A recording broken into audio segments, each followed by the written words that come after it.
सभी हनुमान भक्तों को मेरा राम राम।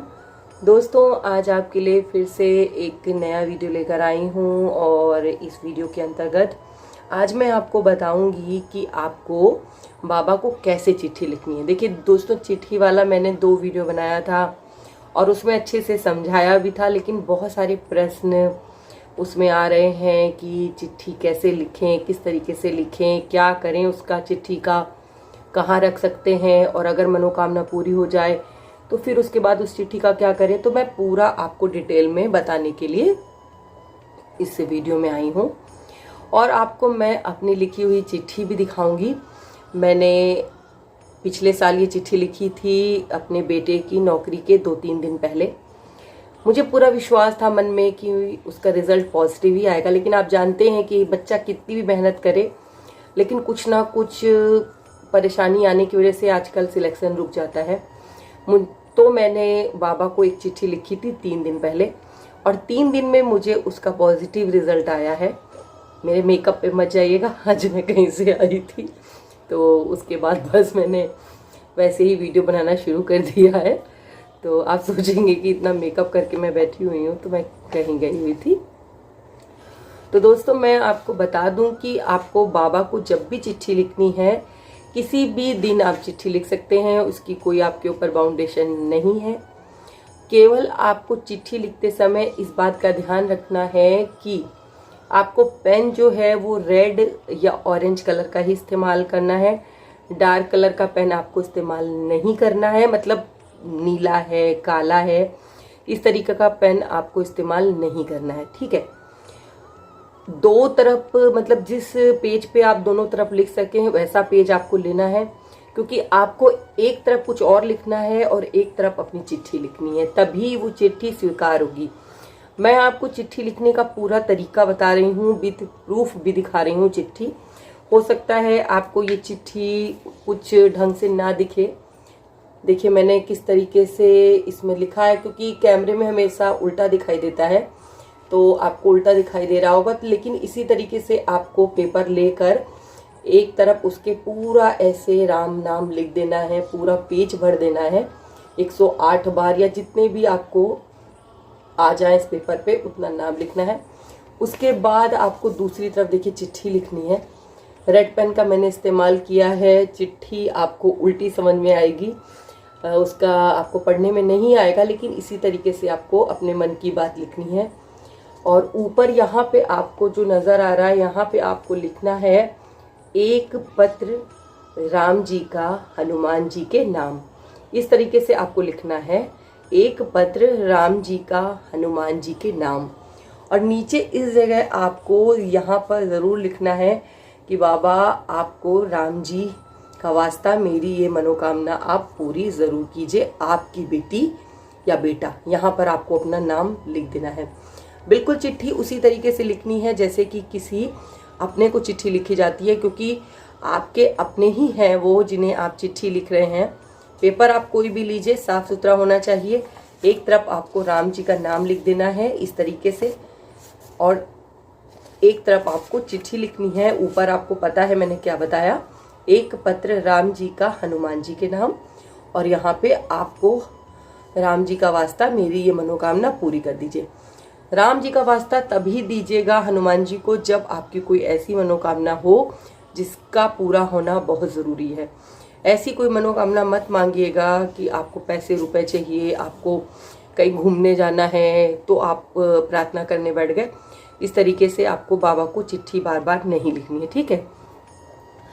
अब ये चिट्ठी आप पूरी जब लिख लेंगे, और उसके बाद मैं तो क्या करती थी कि अपने बाबा जहाँ बैठे रहते थे वहाँ पे पीछे के साइड रख देती थी। अगर आपको अपने घर में रखने में तकलीफ है इस चिट्ठी को, तो आप उसे अपने पर्स में भी रख सकते हैं, यानी कि लिफाफे में रख दीजिएगा फोल्ड करके, जैसे आप लेटर भेजते थे पहले उसी तरीके से ऊपर लिख दीजिएगा पता, यानी कि मेरे प्यारे हनुमान बाबा जी, और बस अपना नाम नीचे साइड में करके उस तरीके से आप पैक करके उसको पर्स में रख दीजिए। या ऐसी जगह आप रख सकते हैं जहां आपको लगे कि कोई ये चिट्ठी नहीं पढ़ पाएगा, क्योंकि कभी कभी दोस्तों कुछ बातें ऐसी होती हैं जिन्हें हम सबके साथ शेयर नहीं करना चाहते, छुपा कर रखना चाहते हैं। तो बाबा से तो हम लेकिन सब बात करते हैं ना, तो आप इस तरीके से चिट्ठी लिख सकते हैं। और मैं बता दूं कि जब आपकी मनोकामना पूरी हो जाए, मेरी मनोकामना पूरी हुए दोस्तों काफ़ी समय हो गया, लेकिन मैंने ये चिट्ठी विसर्जित नहीं की क्योंकि मुझे इस चिट्ठी से बहुत लगाव है। मैंने जब ये चिट्ठी लिखी थी उसके 3 दिन बाद ही मेरे बेटे की सरकारी सर्विस लग गई थी। आप सबको पता है कि बैंक में वो पीओ के पद पर कार्यरत है। तो मैंने ये चिट्ठी लिखी और मेरी मनोकामना पूरी हो गई। तो मैं जब तब इसको पढ़ लेती हूँ जब मेरा मन करता है। और घर में मुझे ऐसा भी नहीं है कि मुझे छुपा कर रखनी है सबसे, तो सबको पता है कि मेरी यहाँ पे 2-3 चिट्ठियाँ रखी हुई हैं। तो अगर आप मतलब मनोकामना आपकी पूरी हो जाए, अब मैं इसका विसर्जन करने वाली हूँ। तो क्या करना है कि एक मतलब आटे की लोई ले लीजिएगा, जितना मोटा आपका कागज है। पहली बात तो कोशिश कीजिए कि पतला सा कागज होना चाहिए। देखिए मैंने कितना पतला कागज इस्तेमाल किया। इसको अगर मैं फोल्ड भी करूँ तो ये इस तरीके से कई फोल्ड हो जाएगी। उसके बाद फिर आपको आटे का लोई बनाकर उसके अंदर इसको रख देना है, इस पेपर को, और उसे ले जाकर ऐसी जगह डाल दीजिएगा जैसे नदी वगैरह में, जहाँ पे मछली उस आटे को खा जाए और ये पेपर जो है वो आपका नदी में विसर्जित हो जाए। ऐसे आप पेपर फेंक देंगे तो वो पेपर जो है आपका ऊपर तैरते तैरते कूड़े कचड़े में चला जाएगा। गल तो जाएगा लेकिन फिर भी अपमान होता है।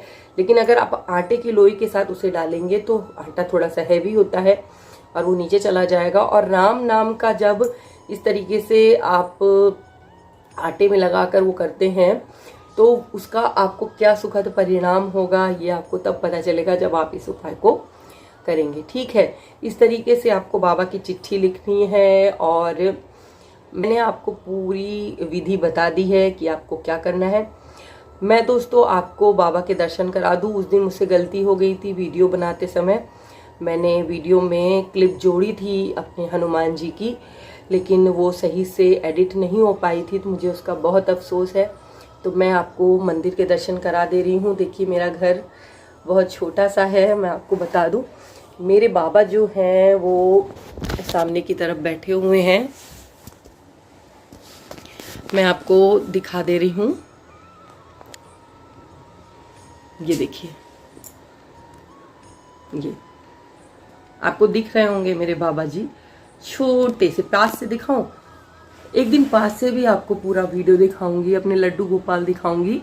आपको पता है मेरे लड्डू गोपाल 50 से 60 साल पुराने हैं, मेरे दादी सास के समय के हैं। लेकिन ये बालाजी हैं जो मुझे वहाँ से मिले थे। और सामने राम दरबार की फोटो भी है, आपको दिख रहा होगा। बाकी ऊपर मेरी बुक्स वगैरह हैं, शिव महापुराण, बालाजी उपासना संग्रह और रामायण मेरी, रामचरितमानस। ये मिट्टी के मेरे लड्डू गोपाल जी हैं जिन्हें मैं जन्माष्टमी के समय लाई थी। तो आप दर्शन करिए और अपने मन की बात बोलकर बाबा से प्रार्थना ज़रूर कीजिए। मुझे अपने बाबा पर पूरा भरोसा है कि वो आपकी मनोकामना ज़रूर पूरी करेंगे। तो दोस्तों मैं आज का वीडियो यहीं समाप्त करती हूँ और बाबा से प्रार्थना करती हूँ कि बाबा मेरे आप अपने सभी भक्तों के ऐसे ही मनोकामना पूरी कीजिए। इसी के साथ जय श्री राम, जय बाबा की और हर हर महादेव दोस्तों।